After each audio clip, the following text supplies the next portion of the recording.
dahil Friday ngayon mga kaibigan. At espesyal ang araw nito sa mga kaibigan natin ng Pakistan.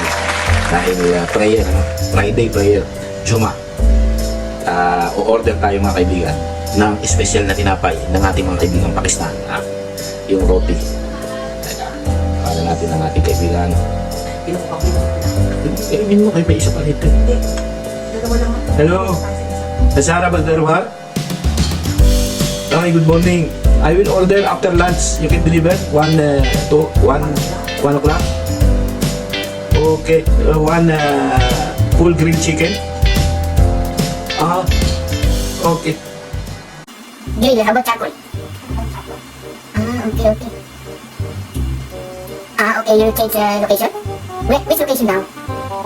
Yeah, I am here in site 33. Okay, what is available now? After lunch, After lunch. 1 o'clock, it's okay, or 1:30? 1 o'clock, okay. Because I know you have prayer. So I don't want to disturb your prayer, you can... Okay, so give me this, what is available? Okay, give me that one. And give me roti, fresh, brother. 2 piece, 2 piece. What's the difference of white? Weak, but same like bigger one, Yeah, can do it. Okay, give me that one, the special. Give me one white, give me one brown. Thank you, brother, No, I will make my own chicken kadai. I like this one fresh roti. Thank you, brother. No. In this number, also, this is my yeah, this number I have WhatsApp. This one, the other one that is old mobile. Hey, Masaya 33, here. Plug 101. Yes, okay, thank you, brother. After lunch, brother, after you finish your prayer, okay? Okay, thank you, brother. Okay, bye-bye.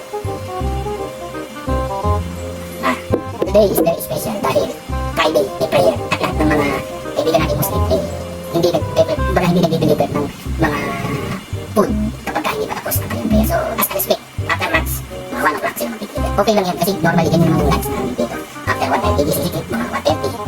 At ako naman, dahil special ang araw nito mga kaibigan, at narinig niyo yung chicken kaday, maaaring interesado kayo. May chicken kaday, yan mga kaibigan, ay isa sa mga signature dish ng mga Pakistani. So, magluluto tayo ngayon ng chicken kaday mga kaibigan. A few moments later.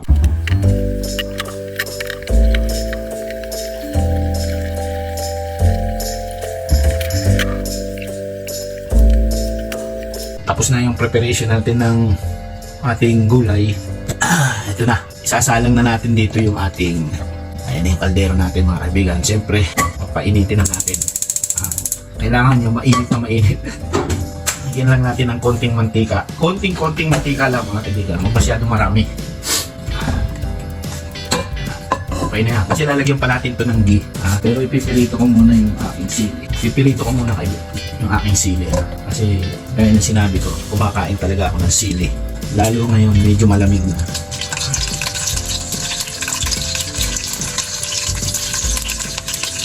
Kaya mga kaibigan, yung ating sili. Sa mga ayaw ng sili, maganda ang sili mga kaibigan. Lilinisin niyo yung inyong mga nasa dugo-dugo, yung inyong blood, luluwag. Sili, lahat ng mga merong anghang, di ba? Lahat ng merong anghang, makakatulong yan sa inyong blood vessel, sa brain.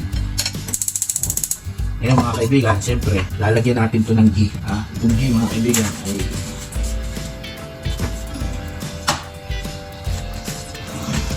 natural oil galing sa mga hayop, yung mga animal feed, yung mga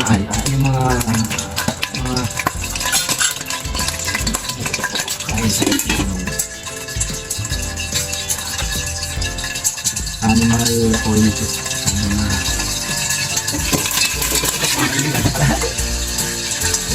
pero pagka nalagyan na natin ang panggito, mawala na ito. Medyo nangitog yan.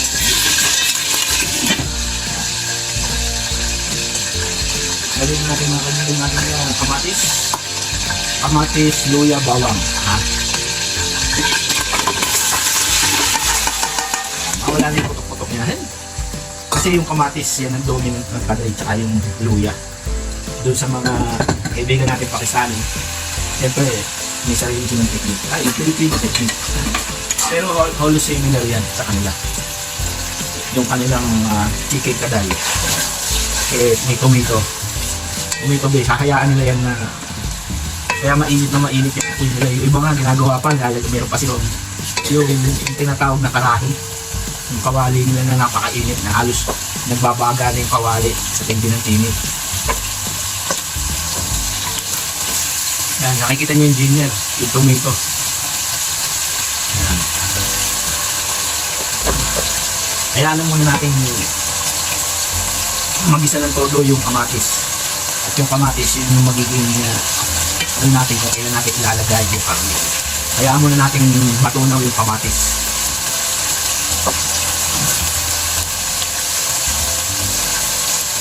Okay na tayo sa beef dahil mahal itong binto. Mga kaibigan, mahal ko. Pure ghee. Yan yun. Pure. Kabayan ng mga farm-raised animal. Kaya yung mantika nila, natural.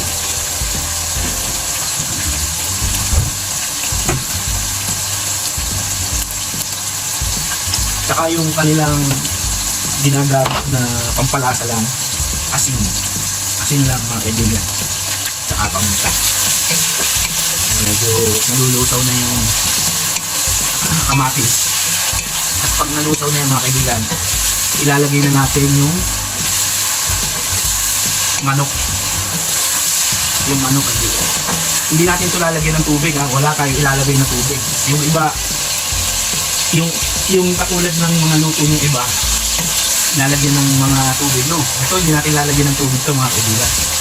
Yung mismong tubig ng manok, yun ang mismo. Ang bango ng beef. Parang butter. Ang bango. Kaya nandito lang kayo maamoy yung butter. Napakabango. Kaya mga kaibigan, pwede na natin ilagay itong ating manok. Wala tayo ilalagay na tubig mga kaibigan. Kundi yung mismong ano nung manok. Yun, ang technique ng iba nating kaibigan. Authentic na nagluluto talaga na hindi naglalagay ng tubig.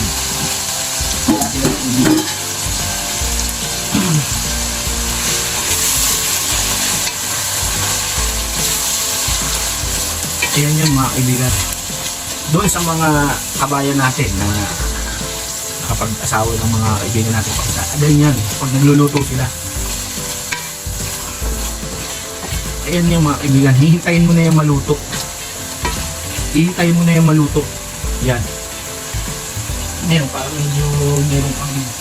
lasang iba. Lagyan ng carrots. May carrots nilalagyan din nila. Pero hindi lahat. Yung iba hindi nilalagyan. Yung iba naglalagay din ng patatas. Pero ito na to mga kaibigan. Yan na yun. Ito na yung mismo. Ito na yung mismong kaday.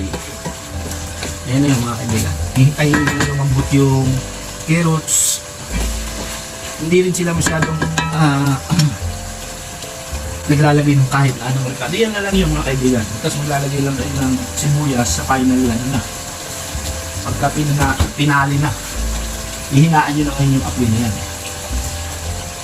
Kasi lulutuin nyo na siya sa mahina na apoy. Yung final touch.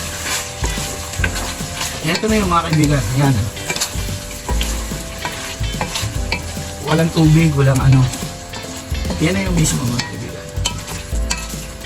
Hintayin nyo na yung maluto sa mahinang apoy. At mamaya, siyempre, ang pinaka natin dito, iuulam natin to dun sa tinapay na roti. Yan mga kaibigan. Pwede nyo nang hinaan yung apoy nyo at hintayin nyo nang lumambot. At doon naman sa sibuyas, ilalagay natin yun. Pagka halos, pwede na natin iserve. Ayan konting-konti na lang ito mga kaibigan. Ayan na mga kaibigan. Kitang-kita nyo na yung usok. Tapos na yung ating chicken kaday.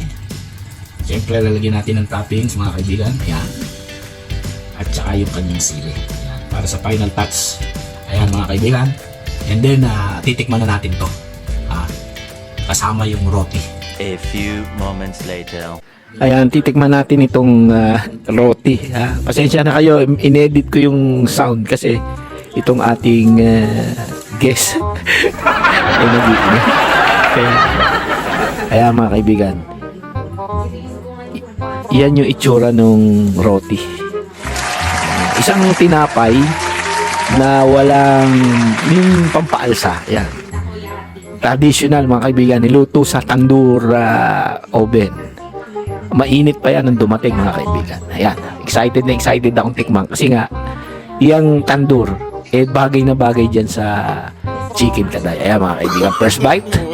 Ay wah.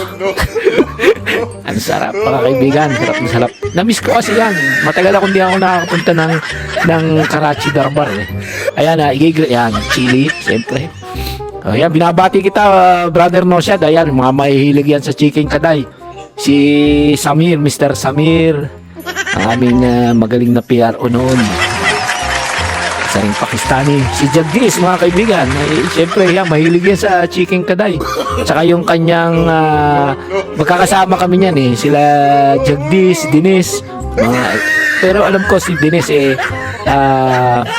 Indiano. Pero itong si Jagdish, Pakistani. Si Nosyad ay isang Indian. At si Samir, Mr. Samir ay isang Pakistan. Yan yung mga kinakain namin pagka kami nung pupunta ng Karachi Darbar. Ayan mga kaibigan, enjoy at talaga namang napakasarap nitong chicken kaday at roti. Salamat at keep safe mga kaibigan.